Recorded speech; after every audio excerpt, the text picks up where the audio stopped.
Wow! It's 2 minutes to late night!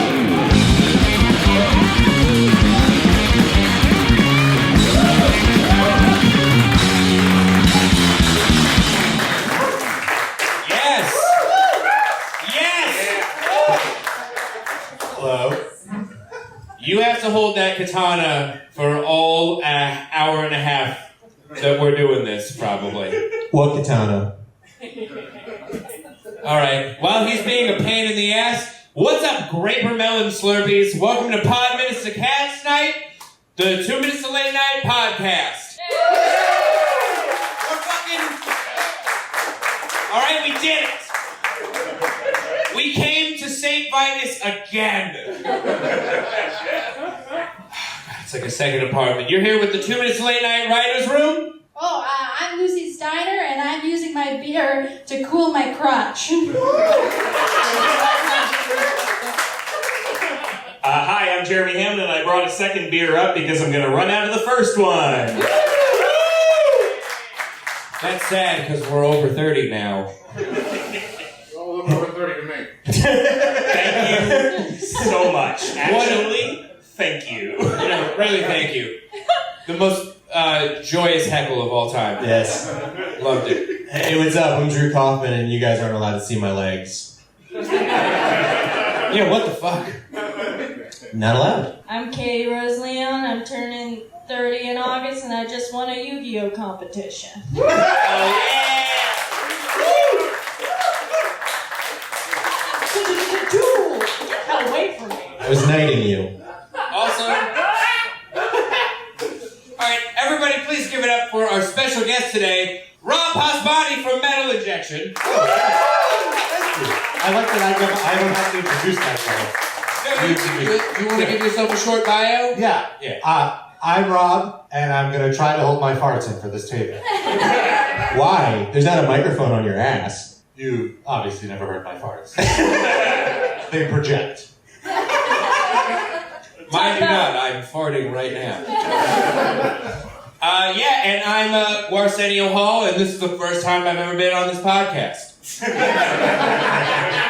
hi. Alright, yeah, I'm Arsenio Hall, and I'm wearing a Fred Perry polo because I don't think Nazis get to choose what shirt they want.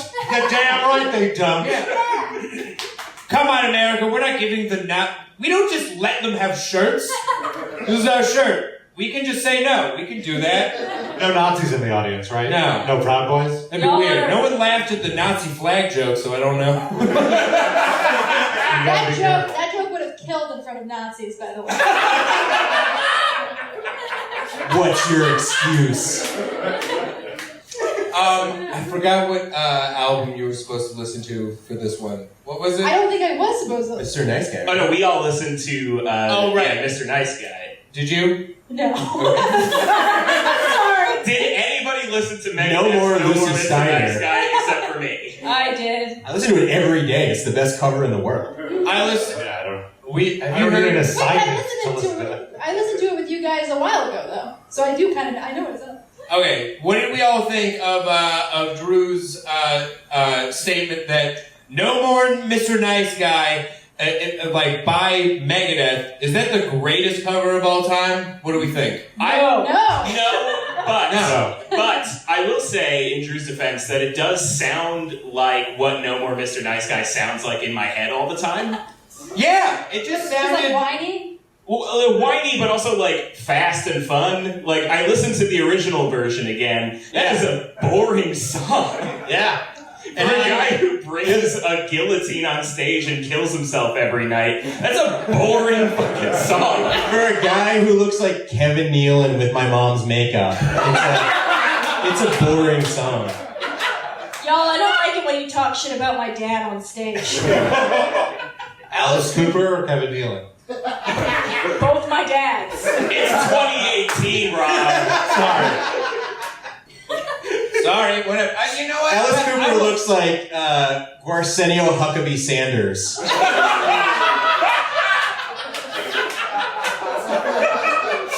Take that, Nazis. I love it. I don't love it.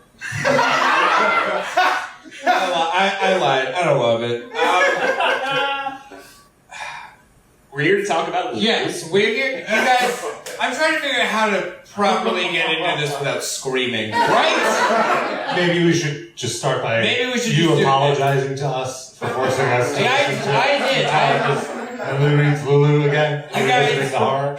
Yeah, that's really, like, we started this podcast thinking it's just like, oh, no one will get hurt. We're not doing it. Oh my God. You know what? It's like, I feel like we're like Jackass when like somebody brought, like, even though you put the warning at the beginning, like some kids still tried the stunts and they got horribly hurt. That's how I feel. I feel like probably like a executive producer of Jackass who's like, oh no, what have we done? For me, after listening to it, I feel like I put a toy car up my ass. That's what listening to Lulu was like. This is the metal 1950s playground of music. Yeah. So we have not said the name of the album. We listened to Lulu, an album by Metallica and Louis Reed, which I had heard of since it came out. I had never listened to it. I just avoided it. It's just one of those things. There are two things in my life that I was like, musically, I was like, I'm just not going to do it. I'm just not doing it. And that was, one was the Arcade Fire, and the other one was Metallica's Lulu. I was like, I don't want an opinion on this. I don't want to be a part of it.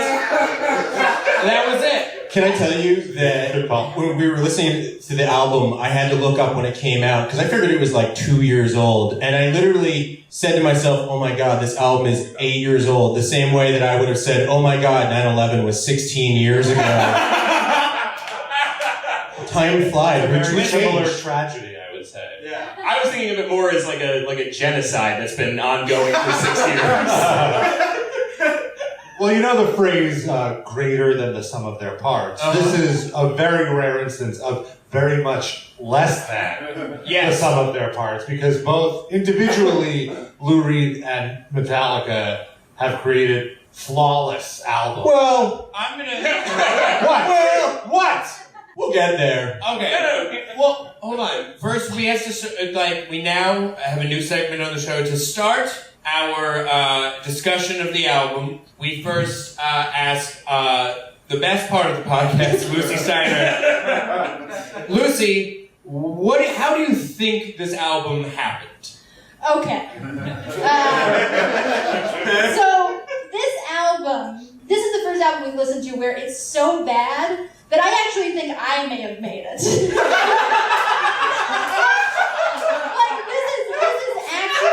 This is like your ambient sleepwalking album. Whenever I'm disassociating about being a famous musician, these are the sounds that I make to myself. It's just like, girl in the world. Worship, worship. You just walk around saying, worship! Yes. Oh my God. So that's the narrative. Lucy made this, and I agree with that. Yeah, I gotta say, I'm seeing strong evidence in favor. Yeah. That's what Wikipedia said. Yeah. This is also like one of the first times I've listened to an album that is bad, and I was like, fucking, this is everybody's fault. Everyone is doing such a bad job. You know, you're supposed to find nice things to say about the album. Yeah. We'll get there, I imagine. We'll get there. But if you have something nice, start us up. There's like 2 or 3 good riffs. I For like 20 seconds, and I'm like, okay, this is a good riff. Like, I'll give you that. I will. there's a I few won't. good riffs. I won't. After hearing this album, everything that I was saying, did everybody listen to our Saint Anger episode? Yeah. Has everybody heard that? Thank you. God damn. What a commitment. I haven't even listened to that episode. But You lived it. you know, I presented my thing about how I think that just Metallica, I do believe the story that Dave Mustaine created Metallica. Everything good about Metallica is just stuff they took from Dave Mustaine, and and Cliff Burton. And when Cliff Burton died, it was just 4 men who didn't know how to do anything. and literally all of their albums where they get to explore what they want to write are the worst things I've ever heard. This is just like what this is. It sounds like just men playing instruments, falling asleep in their bed. That's what every Metallica real quick. Instant Anger. Yeah, I just want to say real quick that I think you're right, and I've just realized that Metallica is the Brady Bunch if Alice died in Europe on a bus. She died quickly and peacefully. It was instant. You guys know those shirts that say it should have been Lars? I want to start printing shirts that say it should have been all of Metallica. Yeah. I Kill them all. I feel I'm the only one here that actually. Really? I really liked the last album, Hardwired to Self-Destruct. Yeah, but that didn't mind. I liked Death Magnetic, which came out before Lulu. Yes. Which was kind of to me like, all right, we could give Metallica a chance again, because before that was obviously Saint Anger, which was just garbage fire, dump fire, or whatever. So I've been trying to stitch this together for a while. I've been like making a crazy wall in my home, like Saint Anger to Hardwire. Like I'm like, when did David Bowie make "I'm Scared of Americans"? How do we piece this together? I've been like freaking out, and I think I finally figured it out. So you're right. So what we got? They want for so long to be considered artists, but what's Metallica? It's a group of boys who got famous when they were 19. What did we all do when we were 19? We said, fuck you, Mom and Dad. And then, after we said, fuck you, Mom and Dad, I'm not going to church, then we're like, no, I'm serious and artsy. They just took, like, 30 years to get there. Right. Lou Reed is like, I'm dying. And then they all meet up, and they're like, he's like, no one's taking me seriously, man, I'm an artist, I got a poet's soul, you gotta flush it out. And Lou's like, Flush it out! You flush it out! Do it! Jeremy's Do it, my favorite. Flush it out! and then My favorite noise. dying. So it's just a bunch of 40-year-old, 13-year-olds taking advantage of a dying dad. Lou Reed basically was like, hey guys, I'm still old and I'm still horny. Can I scream about how horny I am over you guys screaming about how rich you are? I will. Can I just read the first lyric of the album? Yes. Please. I would cut my legs and tits off when I think of Boris Karloff and Kinski. What? Here's the thing. Unpopular opinion. When that started, I was like, oh, sick. For a second, I was like, oh, okay. It's like, I got into Lou Reed in like high school because like Against Me said they liked Lou Reed, and I was like, oh, it's like an Against Me song right now, like a late Against Me song. And then it hit me. I'm like, oh, this is a 60-year-old asshole. This is a mean man. But based on like you saying like you liked Hardwired and Death Magnetic and stuff. That's literally because producers were like Metallica can play well, they can't create well, except for one of them. We don't fucking need to tell you who. But I literally wasn't. You told me there's a story. Oh yeah, the Rick Rubin sitting down with Metallica when they're getting ready to make. Is it Death Magnetic that comes first? Yeah. So the fable I've heard is that Rick Rubin sits down with Metallica and just straight to their faces says, "You haven't made a good album since Master of Puppets. We're gonna make an album that sounds like Master of Puppets." And then they're just like, "Sick, nice, yeah." Yeah, and so he just makes them play stuff that sounds like that, and it's fine. And I think when people like push them in the direction, but if you let these like kids like run free, like it's like a kindergarten where you're like, draw whatever you want, and then you have to put it on the fridge. Like that's all of us. We're all Metallica's parents, and we're all putting terrible like this looks like an orange, but apparently it's an airplane. I don't know. But I think James is a good songwriter. He can write good. Let's get real. This was all him. It's all James, a little bit of Lars, and Kurt's just sitting in the corner being like, I want to go home. Yeah, what is he doing there? No, well, here's the great. If you look up up interviews from the press tour at the time. They were all like, "This is art." Okay. Hang on. I agree with your take. This was like the most moving thing we've ever done. That says a lot about the band. I want to talk about art for a second. I want to talk about... I do too. With that sword. What sword? Let the man with the sword talk. I don't know I don't understand the question, and personally I resent it. Can we pass around that sword that you don't have? Like a talk is like I have the sword. I talk now. No, because I have this sword. Damn it. Thanks for pointing out that I fucked up personally. Wait, no. I had an important point, and I'm going to get my important point out, damn it. Art. Yes, art. So, Yes. I went to art school. I've listened to experimental music. I've owned a Mars Volta hoodie. I have, on occasion, in my youth, told a woman or three that my favorite band was Mr. Bungle. There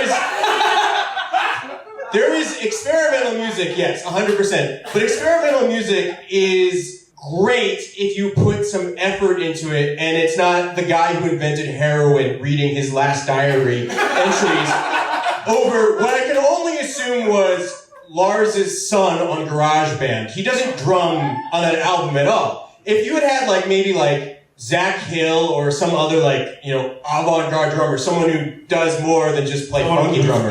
Yeah, if you had a good drummer and you had put some effort into it, fuck. If this was Ride the Lightning with Lou Reed screaming over it and not sounding like he was getting his dialysis that day, this might be a cool experiment. But what to me this was a bunch of rich, lazy assholes, you know, just being like, hey, you guys remember Jackson Pollock? I can do that, and I'm way richer than he is. That was one of the things I was curious. I wanted answers about when I was listening to this. It was just like how many. It's the same curiosity I feel when I see like video footage of the masses gathering in North Korea. It's just like, like how many of these people are just stuck, and how many of them are true believers? They're all true believers. This album sounds like if Bernie Sanders was having an acid trip in a bathtub and you're just helping him through it. What? was like a girl! Spoonless like a girl. The top 1% of Metallica must share with the rest of Metallica. That is how Lou Reed sounds on the whole album. Boris Karloff. And these billionaires with sperm, not like a girl. I am the table, you are the table. We're on the table, we all can taste each other's vulvas. Be my wife. This is 100% just like what happens when two like famous people, we're just like a bunch of famous people meet each other at a party and they're coked out and they're just lying to each other about like, they're just like, I get you, man. I get you too, man. You're my rock. And they're just like, it's just, they're just doing too much blow. And then they get in a room and they totally do not get each other. I especially hear that when the backup vocals come in. Yes. Because it's like Lou Reed is up there just sputtering nonsense. And then the backup vocals come in and it's like the backup vocals sound like the guy is just trying to help him at that point. I know. Yeah. There's that song Iced Honey, which is like, okay, it could be worked into a decent song, where like it's like a decent Lou Reed song, but then you hear like James as if he's like heckling a karaoke. and like everyone has to turn and be like, who's that guy? Like, get him out of here. He's like making this bad show even worse. Like, no. I don't think anyone was frustrated. I think they all thought they were making the album of the century. This was made very sincerely. Yeah, That is not true. No. Because fucking Lars tells a story about how like Lou Reed tried to fight him. What? Yeah. That's what Lou Reed does. That's what artists do. He's 68 when they're making this. Don't you tell me how to talk about when I was in Berlin 40 years ago. I know how to talk about Berlin. I'll tell you rascals how to write a song. You know when you were a kid and you like broke an action figure and your like dad helped you like glue that arm back on? That's what all of Lou Reed's cartilage is, and he's trying to fight I'm sorry. He is a dry Grayson, I agree. I think it's cool Lou Reed tried to fight Lars. Lars is a little bitch. How did that roll? Yeah! What happened with Lulu? I didn't hear this story. Yeah. That was it. Lars was like, Why? no. Loose can't care. Oh. They were fighting over a Pokemon card trade that went awry. Turns out Lars Charizard was counterfeit. Yeah, it was a Japanese holographic. This Charizard is spermless like a girl. This album is like Lou Reed coming full circle because in his youth, like it was all this kind of like heroin shit, kind of like I'm a bad guy doing heroin. Women are dying in my apartment, you know. And now in this album, he's just like, I just want to be a little girl. Yeah. I'm now thinking about it, and I actually think, based on what I said about Metallica and everything that we're saying, this album is Lou Reed's fault. This is entirely Lou Reed's fault. Yeah, They're not going to tell Lou Reed no. They're going to work around his restriction. Well, that's the thing, is this whole album sounds like Lou Reed recorded a bunch of vocals and then mailed it to Metallica. Yes. And they were just like trying to record music that would go with it. But they had one take. Yes, it was They like had one take. Yeah, Just also figure one it take. out. It's totally a Lou Reed spoken word album. Yeah. That's why it sucks. Lou Reed sucks. Lou Reed is 40 years of putting out an album and critics say, this is bad. And then 10 years later, some dude who looks like me says, no, this is actually good. And Lou Reed hears that, it's like, what's that? I should put out another album. I've been writing all sorts of poetry about my third wife's vagina. Well, no, he was dying. So that's why He was bad in the 70s when he was also dying. Lou Reed has been dying for 40 years. The Velvet Underground and Nico, you don't like that? Y'all are. Bless a man who has been consistently calling people colored in songs for 40 years. Yeah, that's the thing, is right, in Take a Walk on the Wild Side, he says colored girls, and for a really long time it felt like hipster-type people were willing to give him a pass on that. They were like, it's the 70s, that's just what people talked like back then. And then he could have had a clean break. He only lives 2 more years after this. He could have had a clean break. He was ready, and he could have gone, and then instead he just was like, what if I said colored man's dick on this album? And you know that he was on his deathbed, and he was just thinking to himself, I'm glad I got one last colored in. Just so everybody knew how much I sucked. Such a weird favorite racist word. Especially in like the punk and alt scene, anyone from the 70s, they just need to die. Because when they keep living, they're just real bummers. Like, they just become libertarians and just fucking bleh. It's just a bad news bears. This is proof that, like, we've talked about a lot of asshole metal musicians. This is just proof that all musicians are assholes in the world. If you play music and you have opinions and you're recording them, you're gonna be a bastard when you fucking like when it's just past your prime. You just become a piece of garbage in some way. It's also an argument against immense wealth because they had so much money they could afford to just jerk off in a big recording studio, and there was no one around. If anyone was around to be like, "Hey guys, this sucks. Get the fuck out of here." That's my money. I'm Lou Reed. Yeah, they got Spielberg syndrome. Yeah. The lesson is die at 28. Or just stop making music. Join the Stop making 27 music. club.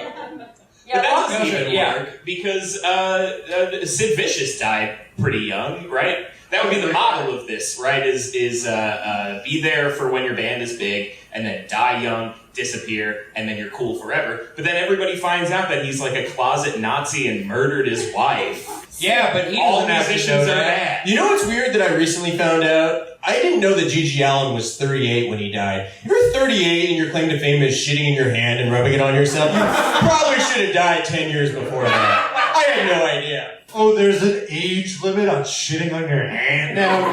Mr. Elitist, New Yorker. Well, there's an age limit. Here's the thing. I am a 30-year-old. I think the cap of that should be 25, but I am a 30-year-old Jewish man, so I constantly have to accidentally shit in my hand all the time. But I think the rule is you shouldn't do that as part of a performance piece. Is your dad After not born? when? Well, what is the limit of age? 25. I said. Oh, 25. Yeah, 25. And who is the arbiter of this Yeah. law? I don't know, me. I have a few rules. You can't shit on stage after you're 25, and you can't get a face piercing after you're 21. Who made you the gatekeeper of No my one likes your asshole? septum ring, Greg. Okay there, Mr. President. Stop attacking my Tinder match. Yeah, here's the thing. Yeah. I once shat in my hand when I was 8 years old, and I was standing by a stream, and I just threw it in the stream. Why didn't you just shit in the set? I felt no guilt about it. You gave your entire Oh my hometown God. Legionnaire's disease. And then Lou Reed found it, and then put an album cover on it. It was like me and Metallica.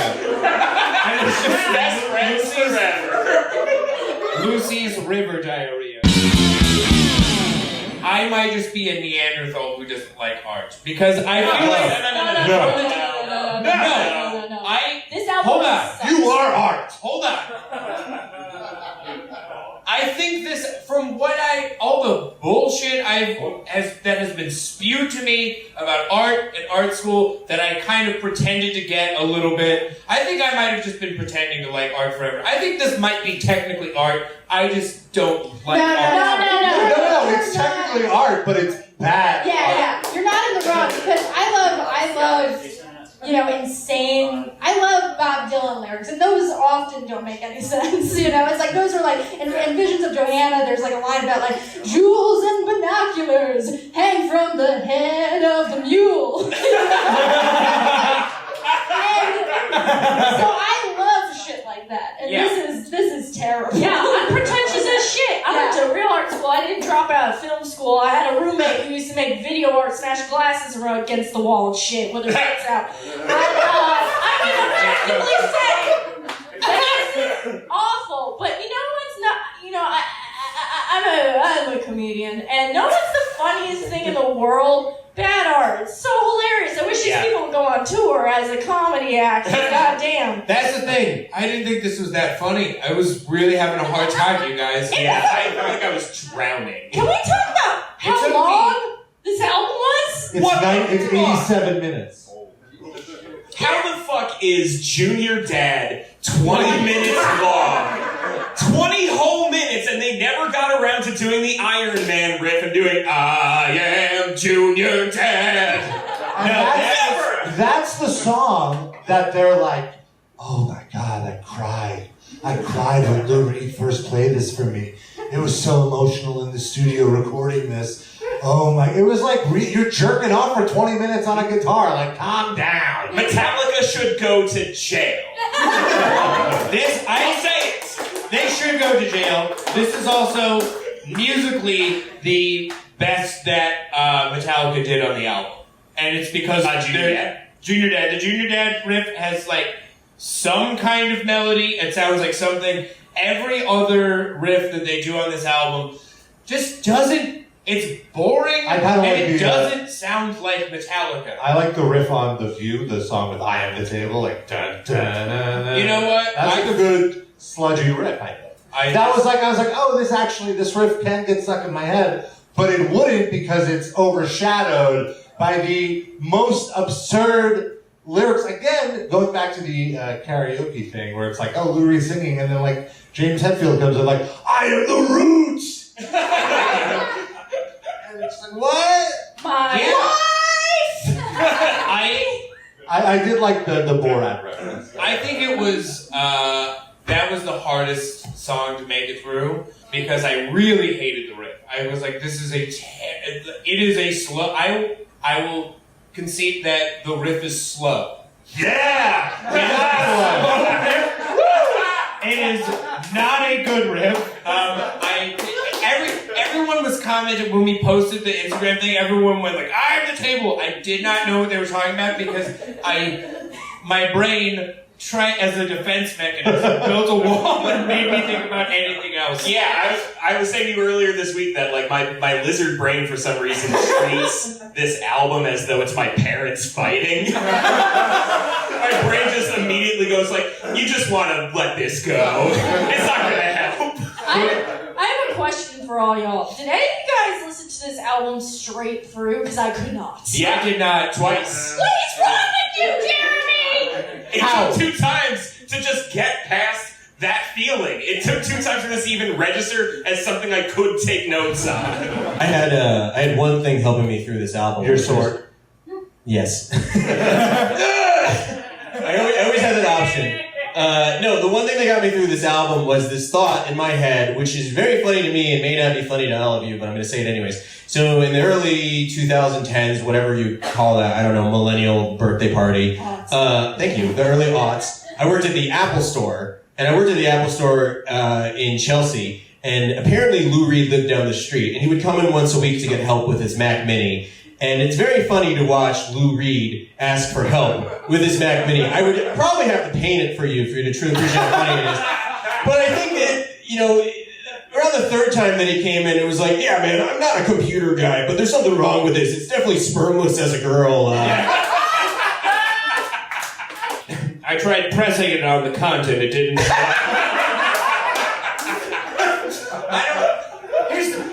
Alright. That's a true story, by the way. He did press it on the cunt. And then he went outside to the hot dog stand. He ordered a vulva with everything on it. Avocado is extra on the vulva. But I don't, I know that I like some Lou Reed. I like New York Lou Reed. I like when he's singing about how he doesn't like the Halloween parade and stuff. I understand. But here's the thing. I don't really, other than Metallica sounds bad, I don't really understand exactly why I hate what is happening on Lulu. I know that it sounds terrible and I think the lyrics are insane, but I can't figure out exactly what Lou Reed is doing so differently on this and what it is. He's said shocking, horrible shit like this before. So I'm trying to figure out in my brain, I was like, is it just because it sounds like he's not following what Metallica's writing at all? I think it's you're offended because you're being forced to take this in. And it's like, what are you rambling about, old man? You know what it is? It's like Results May Vary. It's like the Limp Bizkit album, Results May Vary, where as discussed on the Pod Minutes to Cats Night podcast. Yeah, if you've listened to that episode before, maybe you haven't, I don't know. But the point is that on that album, part of the problem of it, one of the biggest problems it has is that the music is really boring and dull and doesn't go anywhere. And so you are forced to listen to the lyrics. Right? And if the music isn't doing anything, then you have to listen to the lyrics. And in that case, it's Fred Durst. In this case, it's a Lou Reed with dementia. He thinks that vulvas should have hot dog tops. But also, you can't not listen to the lyrics because they're very much in the front of the mix. That's so loud. The lyrics, it's like the band is in the other room. Yeah. It's very much like Metallica is your hood rat friends who just got a 4-track recorder and they're jamming out in the basement, and then their grandpa had moved into the house this week so they can help him convalesce through his senility. They came back down to the 4-track recorder and grandpa shouted over it. Yeah, they're like, Grandpa, here, just yell over this. Yell. And then you go, worship! Activating spines is here! So can I tell a story real quick about making the show that is very related to that? Yes, please. Did everybody watch the Contessa Stuto episode of the show, the second episode? Contessa's at Gathering of the Juggalos right now, just pointing that out. It's awesome. She's at Gathering of the Juggalos, and she's my favorite guest that we've ever had. And that's because she is the most positive about herself, crazy person I've ever met in my life. I love her. But the first time we ever rehearsed Rain and Ratchet together, she had never played with a real band before, like a full band. So just like me and Mutoid Man were just the first actual instruments she was around, and we were trying to play her song, and she lost track of what was happening, and so she started just screaming Rain and Ratchet in different ways over and over and over again, and throughout the song, and we just made a long, messy ring out after a while. That's what these grandfathers did, who have been doing this for most of their life. I would also rather listen to the demo that you shot on your phone of her doing that than this entire album made by professionals. Well, I think, look, you said before you don't understand if you like art. Have you ever had a sandwich before? No, yes. Have you had a good sandwich? I think so. Have you had a bad No. sandwich? This album just makes... Here's the thing, you're asking me a lot of questions. I don't know how to answer any question properly. The only question I know how to answer now is like, what would you do in a time machine? I would be like, I would go back in time and I would kill myself. Well, is that whatever? You could do that, and please take me with you. But that's all I ever wanted. To kill him? Yeah, it'd be like Looper, but we have our real noses. Our real Jewish noses. Can we just talk? Let's just spend the rest of the album or the rest of the podcast talking about how why did the director of Looper think that looked like Bruce Willis? Why? You know, Tune into the roast of Bruce Willis on Comedy Central. Yeah. No, but for real, that looked like Joseph Gordon-Levitt in that movie looks like someone from Mad TV dressing up like Robert De Niro. It's so weird. Wait, but this is so weird. This actually ties into what I was gonna say. The reason why you don't like this album, and the reason why you don't like the weird fake Bruce Willis nose, is because your bullshit detector goes off. We all have a bullshit detector in our head, and you can kind of tell what's real art and what's not. It's like when you go to a museum and you see a painting, you're like, wow, that's a really good-looking painting. And this album is like when you're walking down the street and a guy says, hey, would you like to buy a Rolex? And you say, no, this is clearly not a real Rolex. Also, this is 1979 for some reason, so I'll take some Coke. The point is your bullshit detector went off. That's why you're right. Yeah. The worst thing about it, too, is after the album came out and after the terrible reception to the album, I actually remember the review that I wrote for Metalinjection by heart. Here it is. It sucked. That was the whole review.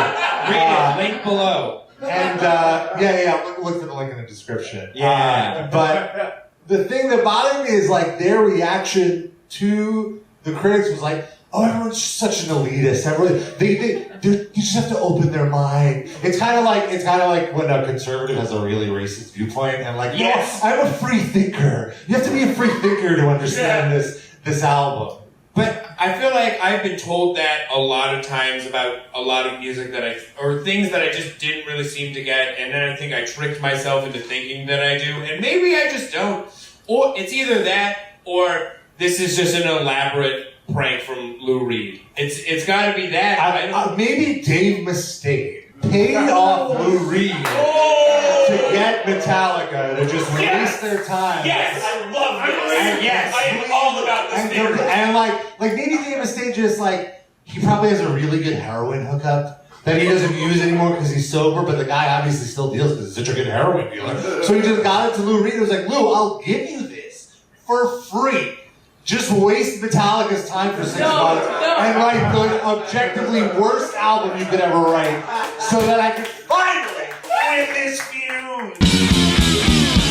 We should say something nice about this album. No, you should not. Yeah, man. Well, I said there were like 2 really good riffs. We need to talk about that this is a concept album. We need to talk about how this is the inspiration for this album was just like an old 2-part play from Germany. This is Lulu is a character in 2 pieces of like an 1800s play, which makes sense because it was okay to say everything on this album in the 1800s. What the? That is the most concept album shit I've ever found. Isn't that right? Yeah. It's about. I think I read too much about it and I took nothing in because I was like, this piece could either be very misogynistic or very empowering to women, and because I can't tell, it's probably too old and it needs to die. It's misogynistic. Yes. It makes me, it tickles me a bit to think that Lou Reed had to like bring Metallica this old play, like, read it! Yes! Get into the concept! Read a book, Lars! And then just seeing James, who, you know, he's like a I don't want to use the term guy's guy, but I feel like he's not one who's too in touch with his emotions. Sure. And like just him like, what is this shit? Like going back to your theory about they're like these angry teenagers that always wanted to be considered serious artists. Like, wow, we've reached the pinnacle. I can totally see that. I'm like, we've done it. We're in New York. I feel like We're the X-Ray, read all about it. Metal band makes an album that's based off a play you never heard of, because it probably was shit. Yeah, well, I think Metallica doesn't know what they were doing. This entire album, yes. You can clearly hear they have no idea what's happening. They are lying. They're just kids. They're like 47. They did no idea what they were doing. No, they're nice guys. They're nice kids. They're nice kids. The Metallica boys, they mow my lawn every year. But I also think, though, that Lou Reed was guiding. They're like, yeah, keep doing that. Keep doing that. No, I don't think Lou Reed explained shit. I think that they were just like, we're with Lou Reed. We're artists. They were the whole time. They were like, what the fuck is happening? But because Lou Reed was confident, they're like, yeah, we made art. We just went on that journey, man. Like, Lou Reed was just driving that boat, and we were like, I'm scared. I feel like Metallica probably, I could see Metallica feeling the same way I kind of felt about the album. We're like every song I was like, the next song has to be good. It's Lou Reed. It's gotta be fine. Be good. Yeah. It's gonna be good. It's the guy who did the song that made the really good A Tribe Called Quest song. Yeah. He's just messing around with this, but the next one's gonna be great. Oh, that was just the intro track. Oh wait, track 4. Oh. So, I feel like it's time that we attempt to say a song that we like on this album. You're right. I guess favorite songs. Rob, do you want to start us off? Sure. It was the one I mentioned earlier. Was Iced Honey? Yeah. Because that was the one that I was like, oh, this is like a mediocre. Okay, the bar is so lowered at this point. It's the middle of the album. Yeah. That I'm like, oh, this is the least terrible song. But then James's backup vocals come in, and that's kind of where I'm like, all right, they should have not had that. Just him going. Like ruined it for me, but that's as close to my favorite track, or The View, because of all of the comedy and the laughs it has inspired for me and my podcast, the Metalinjection Livecast. Yes. I love plugs ready again, Rob. But also, what you're talking about with James singing on Ice Honey is literally like how I know. I'm pretty certain that Metallica was just frightened the entire time making this album. Like, Lou Reed was doing stuff, and just, like, James is like, I don't understand what we're doing. I don't know what's happening. Ice Honey! I'm gonna sing exactly how I always sing, because I think that's why he brought me in this room. Yeah, it sounds so he does like a, like, he's still singing like that, even though it doesn't fit what's happening at all. Like, he's just like, I'm just gonna do my thing. I don't know. Whoa! Goodbye! Ah! It has like a 4-bar grunt, like.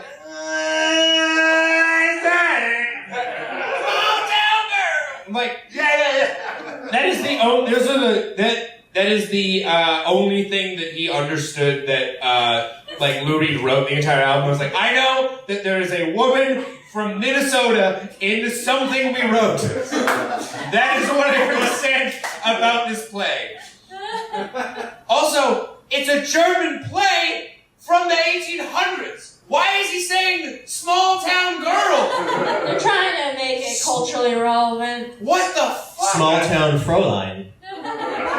You can technically, this album is proof that you can technically say anything is based off of a play. Anything at all. Well, this podcast is based off of a play. Yes, That's true, yeah. This is based on The Crucible, actually. Yeah. Katie, what's your top track? What's the one where at a certain point Lou goes, take it away, James? And then James doesn't do anything. He doesn't take it away. He doesn't fucking take it away. Thank you for bringing that up, because that was like the weirdest breaking the fourth wall in that album. Like, did they forget to edit that out? What the fuck was happening? That was the weirdest. That is the weirdest moment on the That is the album. weirdest moment of the thing. James does nothing. Well, he wasn't talking. Take Take it away, James! But he wasn't talking to James Hetfield. He was talking to James, the server, who was bringing him avocado toast. No, he was bringing him a Volvo with everything on it. This album, The toasted Volvo. this album is just about like people sharing psychosis and heart attacks, probably. So when he was like, "Take it away, James," James just literally had a heart attack and you couldn't hear it. It fell away from the mic. I think it just proves, I forgot who said it, that they weren't in the same room. Like, it's just, he's like, yeah, and this is when he'll start shouting. James is like, I want no part of this one. Yeah. James, like us, spaced out and wasn't listening to the lyrics. Anyway, that was an album we listened to, huh? All right, Captain, what's your favorite song? Favorite is Junior Dad. Yes, yes. And I'm going to tell you why Junior Dad is my favorite song. Because this album was this was 87 minutes of someone jerking off in front of you. And they don't give a shit if you like it or not. They think that it's good. But there's a tiny glimmer in the back of my head that they made this last song as a fuck you. Like, wouldn't it be funny if we just made a 20-minute song? Wouldn't it just be, postmodern Tom Green-esque if we humped a dead moose for you? So there's a part of me that thinks that maybe Junior Dad is some sort of Nathan For You anti-humor, and that's why I liked it. No. I agree. They definitely just beat off to too many King Crimson albums, and they're like, you know what makes a good song? Making it long as hell. I also, since I agree with Drew, Junior Dad was my favorite, just because those two words together make me laugh so hard. That is the only reason. I think also it was the first time on like the record, like when I heard like a riff and I was like, sounds okay. It's a little alright. And it has the most strings, which is the only good part of the album is just when strings are happening. And literally, the only good part of the Lou Reed Metallica album is when Lou Reed and Metallica are not a part of it. Fair. Did you guys cry, like Kirk Hammett cried during Junior Dad? We cried, but probably not the way that Kirk Hammett did, because I cried at work laughing. Just at him going, "Here comes Junior Dad." It sounds like the WB frog. Yeah, exactly. That was the whole song. It's like Junior Dad. With Junior Dad. That is the affectation. I feel that is Lou Reed's affectation throughout the whole album. Because like when he goes like, "And actively despise her," like what? Like clear your throat, What bro. the fuck is happening to him? I don't know. Well, happened. We did this. It's like he's an Animorph turning into Adam West. What if like David Bowie was just doing some voodoo on Lou Reed the whole time? Like Lou Reed is just freaking out the entire time, and Metallica's like, "I guess we should keep playing," and that's how this album happened. This is just a voodoo possessed Lou Reed. So Dave Mustaine got a Lou Reed voodoo doll, and then possessed the Lou Reed doll. Also, that sounds like something those two dudes would do. Dave Mustaine was into voodoo for a while. I think David Bowie saying this is the best album Lou Reed ever did might be a backhanded compliment and/or an insult. Yeah, that's him going shit. That's David Bowie shit. I don't know. Jeremy? Okay, here's the thing, gang. I feel like there was a good cop, bad cop routine happening between Lou Reed and James Hetfield, where Lou Reed is the bad cop who's coming in and like beating your head against the wall like Batman and the Joker, just like fucking you up, just like, I don't give a shit about what the fucking law is. And then like James Hetfield comes in and like what he's doing is technically singing. I think we can all agree on that. Do the math. He's playing the good cop. He's Bill coming Nye, with is the this pizza. singing? He's giving it to you. He's making you feel okay. That's the only time on this album that I felt safe. Was when James Hetfield was singing.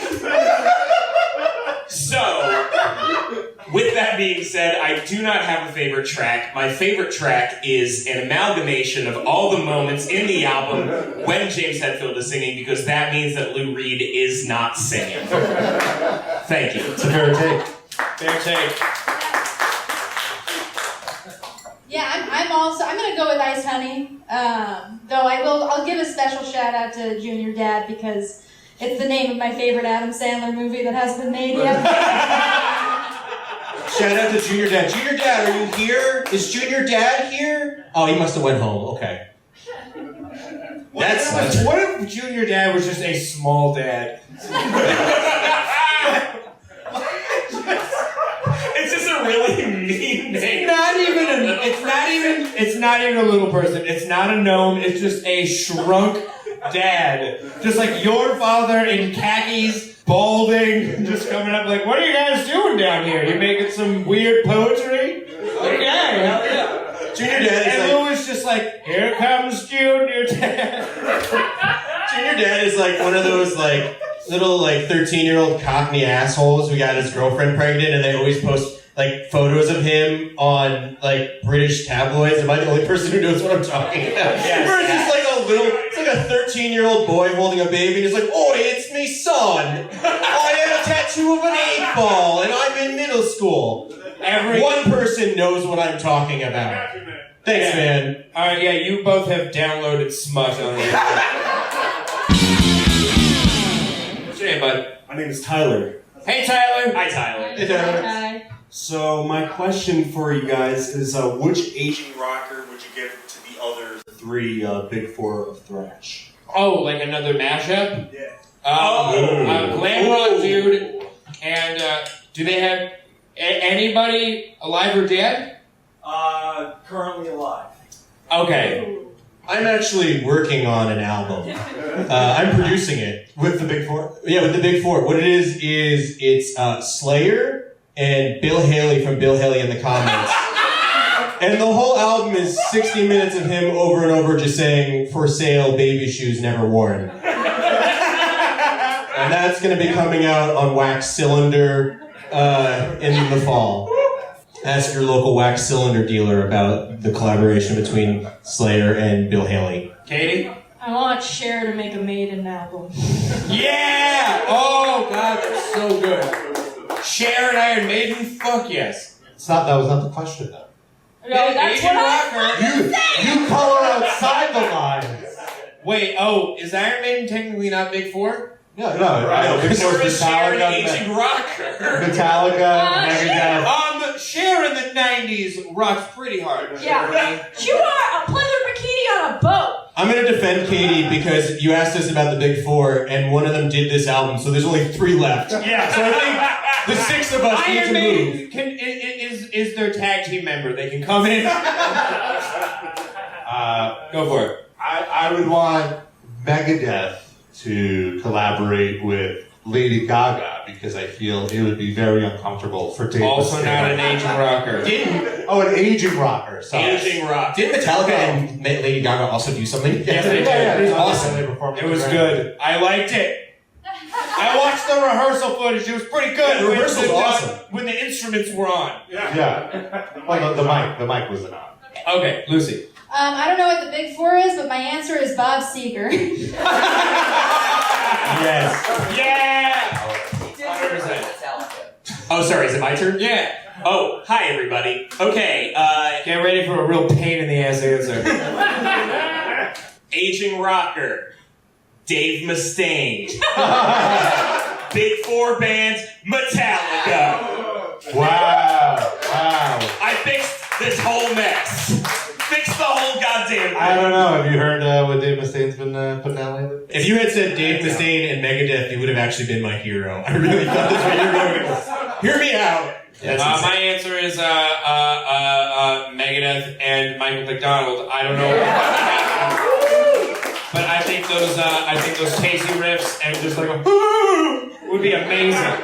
That's because you're a sentimental fool. Would be amazing. Any other questions? Anybody? Yes. All right. What's your name, bud? Pete. What's your question? So I think you guys should do, because Lucy said it sounded like something that she wondered if she made it. Take out Lou Reed, make Lucy do all the lyrics, and then call it Lou Lucy. Oh my God! We can do that. That's such a good idea. Here's the thing. Yeah. For the background of a Hard Melissa sketch, I did a soundscape called Hardcore Band Warming Up. Lucy, you just have to write poetry and speak over it. Absolutely. We're going to call that Lucy. We will be releasing it. I've never wanted to do anything more. We are absolutely doing this. Good idea. Good idea. Good idea. Good idea. I didn't realize we were doing a chant. I thought for a second we were doing Dainu, but... Everybody on the stage is Jewish. Any other questions? Hell yeah. Yeah, everybody on the stage is Jewish. Take that, white like no stain. Rob looks like two rabbis put on the guitar earrings. Merge into a bigger rabbi. Giant super. I'm one rabbi sitting on the other rabbi's shoulders with a big coat. He's Super Saiyan. You're trying to sneak into a temple. Yeah. Well, we're trying to get pay only for one ticket to a movie theater. You know the stereotype. Yes. You're Rich, right? Correct. We met before? Yes. All right. What's your question, Rich? I just want to know if anyone up here is familiar with either of Wedekind's plays or Berg's opera, because that will really influence how sort of clueless and tone deaf this album is. We're all very not smart. No, that's not I true. know there was a lot of art school up here, so I just, because I'm I went also to in school that. for drawing comic books. I almost failed out of the college in the career that I'm doing right now. I have seen many operas in the several Batman movies I've watched. I've seen the Phantom of the Opera. I've seen Repo, a genetic opera. Neither of those are operas. I just want to be very clear about I that. just want to point out, Repo, the genetic opera, is a living opera, probably, based on the title. it sounds like you know about operas, though. Yeah. Do tell me. You fuck with I operas? actually have 4 music degrees and I wrote an opera. What are you doing at St. Vitus on a Day drinking, because as we established, I was the one crowd member who went to brunch before this, so I was drunk when I showed up. Drunk at brunch. Drunk at brunch. Drunk at brunch. Drunk at brunch. Okay, but yes. All right. Questions or comment, whatever you want. No, I mean, the question was if anyone was aware, and No. and so the answer is no. The answer is no. So No way. my take on this album can be summed up in 2 ways. One, it displays a fundamental misunderstanding of both Wedekind's plays and Berg's opera. But also, I feel like it was just a bunch of Metallica riffs that didn't make it onto whatever album. Absolutely. And they did, you guys said, it was sort of like Lou Reed sent them stuff and then they tried to write behind it. But my theory was kind of the opposite, was that they just sort of had things that were on the cutting room floor and sent those to Lou Reed, and then it was sort of I believe it.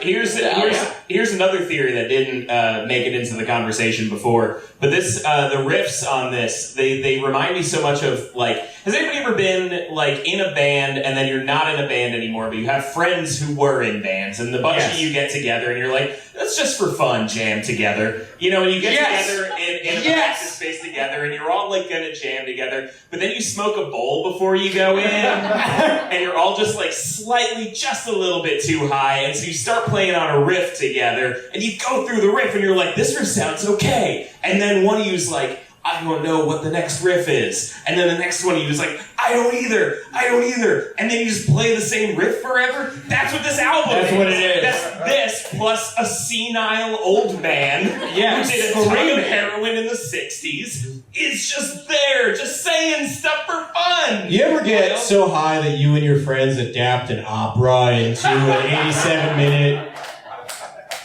album? Yeah. Well, I also like that Rich pointed out that this album has nothing to do with the plays. So they misinterpreted the plays, but also we stated earlier, the play is misogynistic and bad already. So they did a bad interpretation of a bad play and said bad things. It's bad. The album's bad! By political science, it's bad! I appreciate Rich coming in with his knowledge of opera, but I'm finding it very hard to not take it as an insult, him being, so how familiar are you with these operas? I know you were coming for me. It's as if men have weird opinions about women. We're gonna do a new. Actually, Katie, you want to introduce it? Sure, we have a hot new segment on the show in which our beloved Lucy Steiner, who is new to the metal scene, asks a question to our dear viewers, who mostly are men ages 15 to 35. In As per YouTube. segment we like to call #Metal Mansplain. Lucy, do. Maybe we'll have intro riff for this. I want the Metal Mansplain jingle to not be metal in any way. It's gonna sound like Spanish Flea. The girl from Ipanema. Alright, guys. I'm Lucy Steiner. Hi, metal fans! Hi, Lucy! I'm Lucy, and I have a question for you guys. Why do you like the devil so much? It's a two-parter. Why do you love the devil so much? And what's wrong with Jesus?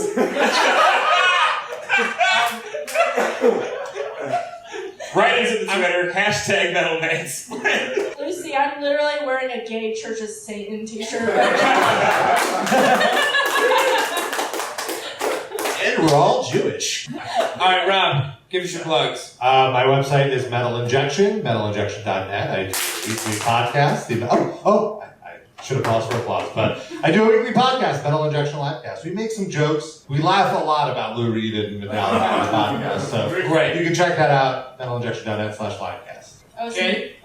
You can find me on Twitter @Katie Rose. On Instagram @Overlow Katie Rose. That's for the comedy shows will be listed. I also have a podcast with Jared Bear about Dragon Ball and leftist politics. It's called Ball and Out Super. Wait, it's Dragon Ball and leftist politics? Yes. It is an unironically communist podcast about Dragon Ball.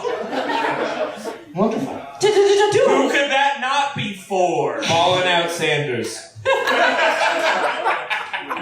Oh, you're done? Yes. Hey, what's up? I'm Drew Kaufman, aka Kevin the Sound Guy, aka the bad boy of the group. You can follow me on Twitter @DietHellboy, and you can follow my photography Instagram, Drew Kaufman Photography. And you can also find me on my website, www.spermlesslikeagirl.blueread. Thank you. Find me on Twitter @JeremyThunder. Check out my podcast, Ballin' That Super, and come to the Hard Times Live at Tender Trap, first Fridays of the month in New York City. It's a lot of fun. These two have been there. Maybe you guys would like to come. There's prizes. There's prizes. They're never good. Is there heroin? I don't know. There could be. I don't know what goes on down there.